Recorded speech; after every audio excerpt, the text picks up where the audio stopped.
안녕하세요. 피트니스 선수 및 트레이너 현스타라는 닉네임으로 인스타그램, 유튜브 등 다양한 인플루언서 활동을 하고 있는 조현상입니다. 반갑습니다.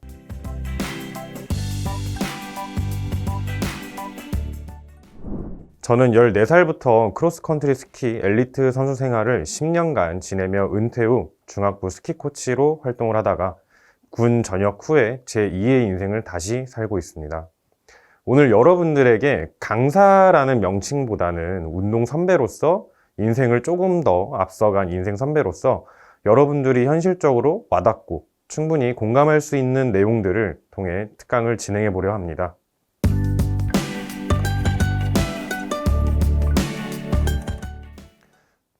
첫 번째로 운동선수라면 당연히 운동을 해야 한다라고 단정 짓기보다는 내가 좋아하는 것들을 한번 생각을 좀 해보세요.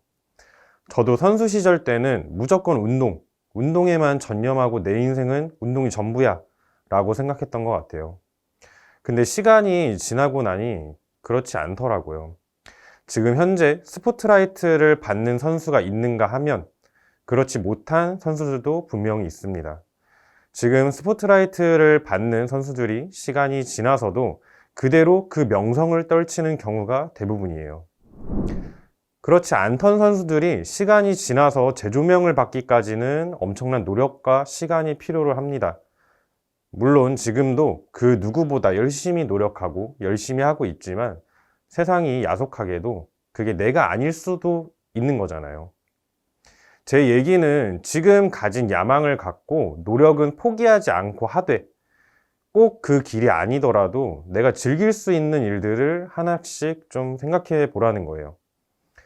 운동선수도 패션을 좋아할 수도 있고 요리를 좋아할 수도 있고 또는 사업의 꿈을 갖고 있을 수도 있습니다. 다양한 분야에서 하고 싶은 것들이 다 하나쯤은 있을 거라고 생각합니다. 근데 그걸 한다고 해서 내 노력이 변하나요? 아니요, 그렇지 않습니다. 관심을 갖고 취미생활 정도로 운동과 내가 병행을 할 수 있다면 나중에 본인에게 있어서 정말 큰 재산이 될 거예요.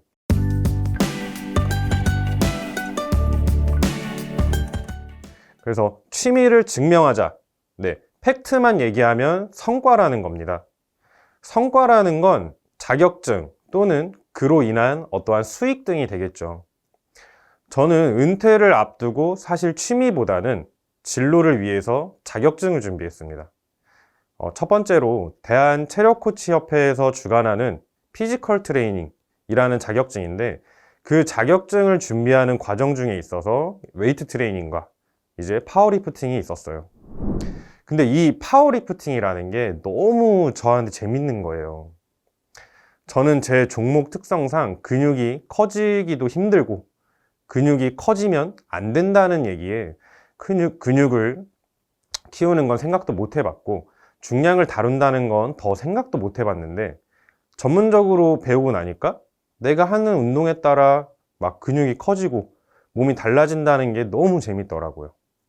그래서 은퇴를 앞두고 훈련은 훈련대로 하되 헬스에 매진해서 단백질 보충제라는 것도 처음으로 사 먹어보고 닭가슴살이라는 것도 먹어보고 몸이 좋은 사람들의 사진을 수집하면서 그 사람들을 보면서 운동을 시작하고 그 사람들을 동기부여 삼아 운동을 하곤 했어요.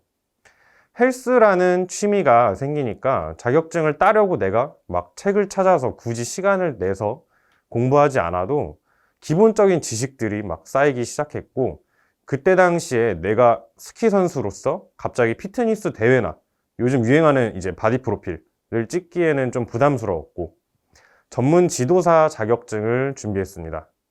남들은 3, 4개월이면 취득한다는 그 자격증을 저는 1년이라는 시간이 걸려 자격증을 취득했어요.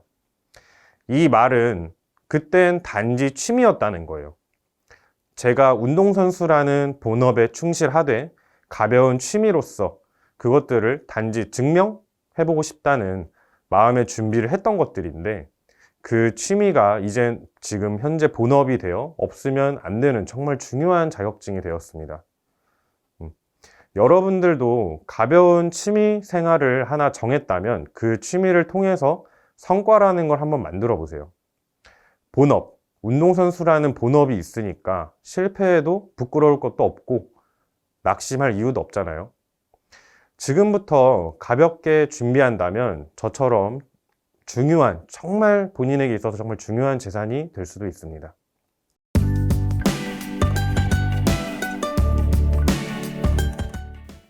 어쩌면 제 강의 중에서 가장 중요한 부분을 제가 지금 말씀드리는 게 아닐까 싶습니다. 제가 여지껏 느끼는 것 중에 하나가 인생은 선택의 연속이고 그 선택으로 인해 인생이 많이 바뀌어요. 저는 대학 졸업 때까지 운동선수 생활을 해왔지만 중간중간에 많은 갈림길이 있었습니다. 근데 여지껏 내가 운동에 내 인생을 걸었다는 게 너무 아까워서 1년만 더 해보자. 조금만 더 해보자. 진짜 조금만 더 하면 되겠지. 네. 또는 부모님의 기대와 그런 부모님에게 또 내가 이렇게 오래 했는데 이런 실망감을 안겨드리고 싶지가 않아서 내가 포기한다는 모습을 보여주기 싫어서 또는 이걸 그만두면 내가 할 수 있는 게 있을까? 난 이거밖에 안 해봤는데 싶어서 계속 미루고 미뤘던 것 같아요. 이렇게 여러분들에게 성공의 길만 걸은 사람처럼 제가 지금 현재 강의를 하고 있지만 앞서 자기소개에 말씀드렸듯이 사실 저는 운동선수로서 성공을 하지도 못했고요. 끝맺음이 어쩔 수 없는 군 입대였어요. 지금 보면 이제는 아니라는 걸 알면서도 내 손으로 끝끝내 끝낼 수가 없어서 버티고 버티다 결국엔 군대에 입대해서 어쩔 수 없이 끝났던 거죠. 근데 지금 와서 생각해 보면 아니라는 생각이 들었을 때 처음부터 전환을 했더라면 좀 더 빨리 지금 현재 자리까지 오지 않았을까라는 생각을 또 합니다. 사람들이 늘 그런 얘기를 하죠. 남이 네 인생을 대신 살아주진 않는다.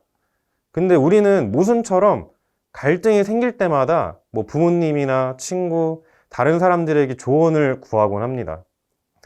근데 저는 제 경험을 토대로 딱 집어서 얘기를 해준다면 본인이 아닌 것 같다는 생각이 들어서 계속 머릿속에 맴돌고 계속 고민이 된다면 그건 전환점이 이제는 필요하다는 얘기예요.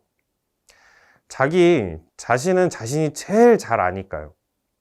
근데 여기서 중요한 게 하나 있어요. 무언가 전환을 하기 이전에 전환을 했을 때 내가 지금 상황에 있어서 뭔가 공백기가 생기는 게 아니라 그대로 이어갈 수 있는 계획을 무조건, 정말 무조건 수립하세요. 이게 되지 않는다면 단지 그냥 뭐 운동선수로서, 뭐 운동선수뿐만 아니라 그냥 뭐 다양한 분야에 있는 사람들이 힘들어서 그냥 내가 투정 부리는 것밖에는 그냥 불가합니다. 이건 무조건 제 인생의 공식입니다. 계획 수립 후 전환. 여러분들도 이것만큼은 꼭 지켜주시길 바라겠습니다.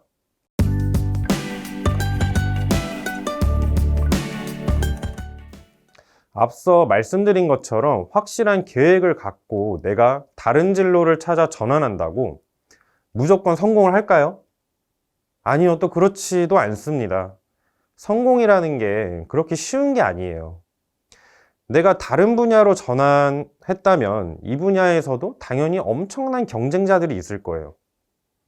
당연히 또 여기서 실패할 수도 있고 우연치 않게 적성에 맞아서 정말 성공할 수도 있습니다.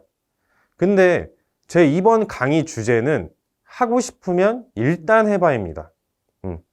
하고 싶은 걸 한다는 건 많은 책임감이 따르지만 성공의 기준 또한 내가 생각하기 나름인 거예요. 운동선수의 성공의 기준은 정해져 있습니다. 1등. 1등 아니면 내가 올림픽에 진출하는 올림피언. 근데 내가 하고 싶은 걸 하면서 그 책임이 나에게 따를 때에는 또 얘기가 달라져요. 전문 마라토너 선수가 있으면 반대로 생활체육 마라토너 선수들도 있어요. 이분들은 전문 마라토너가 되어서 올림픽에 나가기 위해 그렇게 막 새벽같이 달리고 그렇게 노력하는 걸까요? 제 생각은 다릅니다. 마라톤이 그냥 즐겁고 그냥 내가 여기서 꼭 1등을 하지 않아도, 물론 1등을 하면 좋겠지만 1등을 하지 않아도 그냥 그 완주를 해냈다는 성취감, 그 작은 기쁨을 성공이라고 생각하기에 그렇게 매진하는 거겠죠. 저 또한 피트니스 선수, 트레이너 하면서 처음부터 제가 성공의 길을 걷지는 않았어요. 전문적인 지도를 받기 위해서 피자집에서 월 80만 원 받아가면서 선수 트레이닝을 받기도 했고, 영양에서 대회 준비까지, 보디빌딩에 있어서 영양이 굉장히 중요하거든요. 다 내가 책임져야 됐기 때문에 주말에는 단기 알바, 웨딩홀 알바, 이런 단기 알바들까지 하면서 식단을 준비하고, 유명 트레이너를 이제 찾아 수원에서 이제 기차 타고 전철 타고 버스 타고 영등포까지 왕복 4시간을 다녀가면서 준비를 했어요.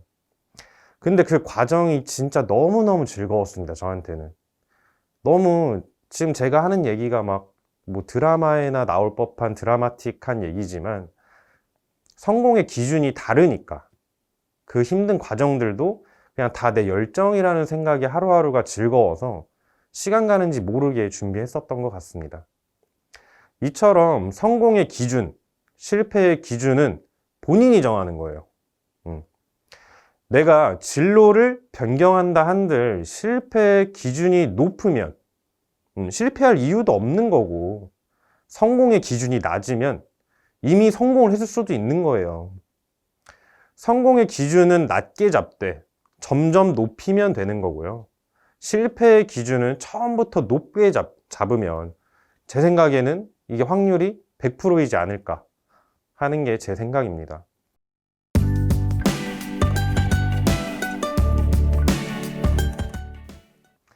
지극히 제 입장에서의 얘기이지만, 제가 최근에 피트니스 대회를 준비하면서 대회 준비 중에 또 저만의 약점이 있어요. 저는 이제 전면 근육보다는 이제 등 근육이 많이 뒤처지는 편입니다. 근데 어떤 유튜버가 이제 그런 얘기를 하더라고요. 누군가한테 지도를 받게 된다면 처음부터 뭐 전면 근육이 좋았던 사람, 그 부위가 좋았던 사람을 찾아갈 게 아니라 그 부위가 안 좋았던 사람을 찾아가는 게 더 좋을 거라고. 이 말이 저는 너무 와닿았습니다. 네, 이걸 여러분들에게 얘기해주고 싶었고요. 저 또한 처음부터 성공한 사람도 아니고요. 학생 선수 시절 때 스포트라이트를 받던 선수도 아니었습니다. 지금도 사실은 극복했다기보다는 그냥 제 자기만족도가 너무 높아서 극복이라는 표현을 쓰는 걸지도 모릅니다. 저와 같은 사람들이 이렇게 특강에 나와서 어찌 보면은 하는 얘기가 다 비스무리하고 똑같습니다. 왜 똑같은 얘기들을 할까요? 그걸 겪어본 저희가 산 증인들이기 때문에 다 똑같은 얘기를 하는 거 아닐까요? 한번 잘 생각해 보시길 바랍니다. 제 강의가 조금이라도 와닿았다면 제게는 오늘 제게 있어서 너무 뜻깊은 시간이 되었을 것 같습니다. 저도 대학생 때 현실적인 조언을 해줄 선배가 있었으면 늘 좋겠다고 늘 생각했었거든요. 오늘 여러분들에게 제가 그런 선배가 되었으면 너무너무 좋겠네요. 오늘 시간 내주신 학생 선수 여러분들에게 너무 감사드리고, 앞으로도 긍정적인 기운을 통해 더욱더 성장한 사람이 될 수 있기를 저도 간절히 바라겠습니다. 네, 감사합니다.